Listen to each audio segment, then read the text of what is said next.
A gente só se diverte nesse programa agora, a gente se diverte e aprende também.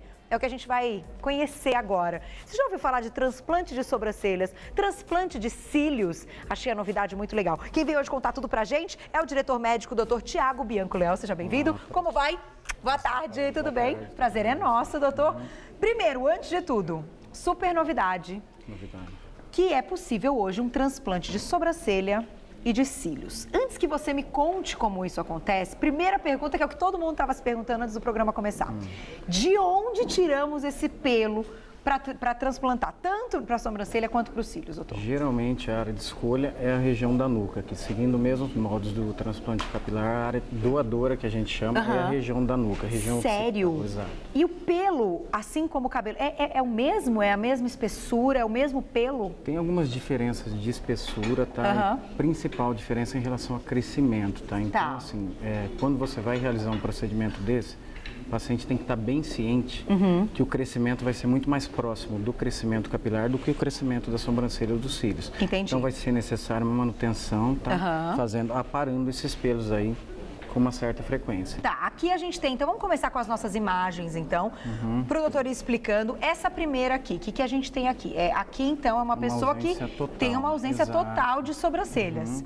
Nesse caso, você consegue transplantar uma sobrancelha inteira? Conseguimos transplantar uma sobrancelha inteira. Todo local que deveria ter pelo ou já teve alguma vez, ele é um local propício a estar recebendo pelo novamente também. Entendi. E dá para transplantar numa única cirurgia as duas sobrancelhas? Como é feito então esse processo?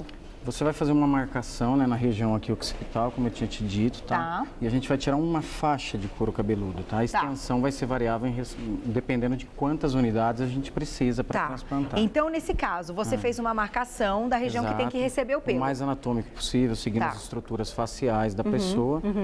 E após isso aí, a gente vai retirar essa faixa de couro cabeludo que contém as unidades foliculares, a estrutura inteira do pelo, não só a haste que a gente visualiza. Perfeito. E aí no microscópio, que é chamado microscópio estereoscópico, vão ser lapidadas essas unidades na menor porção funcional do fio e depois transplantado somente unidades foliculares de um fio, que é o que a gente apresenta. Que é o caso dessa imagem. Um pós-operatório imediato da cirurgia, tá? Então a gente consegue ver essa formação dessas pequenas croças, das incisões. Então aqui não é o pelo ainda. Também, tá? Olha, aumentado, gente, que interessante. Isso, é a unidade folicular com a haste, tá? Aqui após a cirurgia, tá? Umas 2 semanas, essa haste vai cair.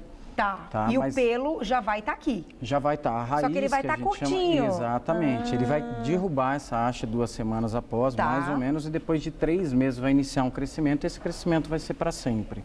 Olha que bacana. Exatamente, Normalmente, nesse caso é o caso de uma sobrancelha transplantada. Exato, é aquela mesma paciente da foto inicial, já no período mais tardio. Nunca a gente ia dizer, então, se você olha uma paciente que tem essa sobrancelha transplantada, você não sabe. Hoje a gente consegue chegar muito próximo da naturalidade, tanto no transplante capilar, no de cílios e de sobrancelha. Agora, uma pergunta. Quem passa por um transplante como esse, no caso, é de fato por uma questão estética apenas? Ou não ter, vamos supor, quem passou aí por um processo de quimioterapia, que perdeu os cabelos, pode perder a sobrancelha, ou de queimadura, que aquele pelo não cresce mais.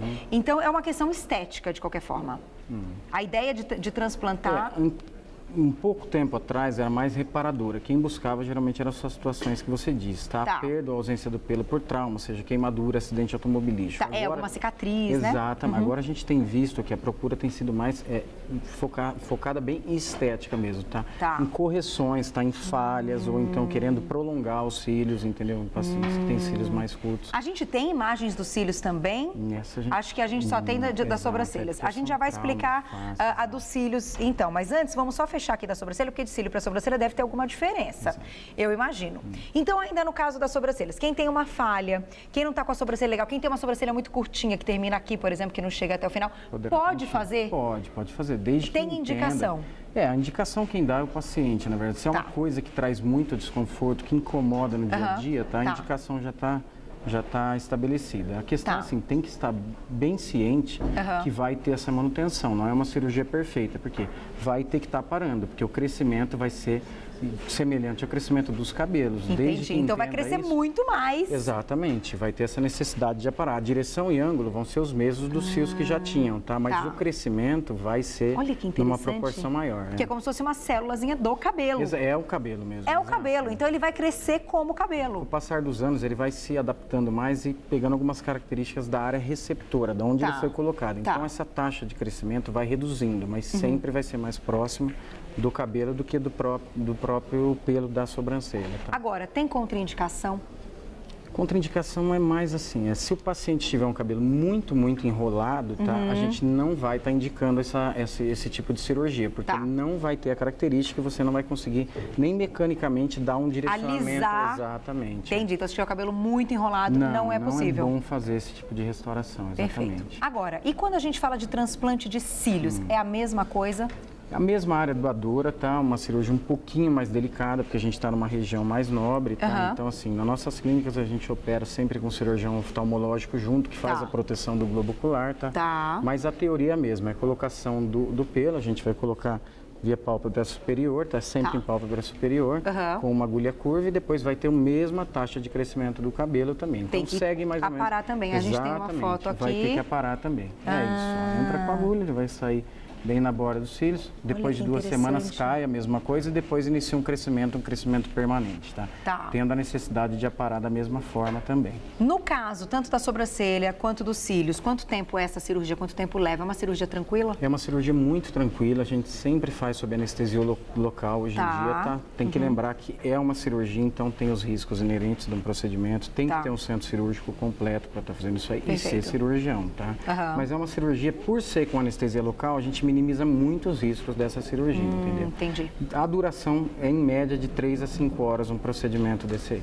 E para a pessoa ter a vida normal, depois, enfim, seguir para o banho normalmente, para atividade física, para ir na piscina, para tomar sol, quanto tempo? Tem que ter alguns cuidados no pós-operatório imediato, tá? Um deles é em relação à área que doou, porque você tem que lembrar que foi feita uma incisão e está com uma sutura, tá? Então, a atividade física a gente pede para reiniciar somente após 10 dias, que é quando a gente retira os pontos, tá? E ter cuidado com o trauma no pós-operatório imediato, porque aqui é uma estrutura muito delicada, muito pequena, tá? Qualquer tipo de trauma pode deslocar essa unidade folicular e perder essa unidade. Então é mais um cuidado, um bom senso. Exatamente, mas retoma as atividades normais aí em 4 dias, tá? Só atividade física que a gente pede um tempinho um pouquinho mais prolongado mesmo. Olha que bacana, gente, acabamos de mostrar. Então vamos mostrar, fechar mais uma vez só com a imagem aí da sobrancelha. A gente estava falando agora de transplante de cílios e sobrancelhas. Isso é possível hoje, como o doutor mesmo explicou, e eu achei a ideia muito bacana. Para entrar em contato com ele, doutor Thiago Bianco Leal, quem quiser saber mais sobre esse assunto,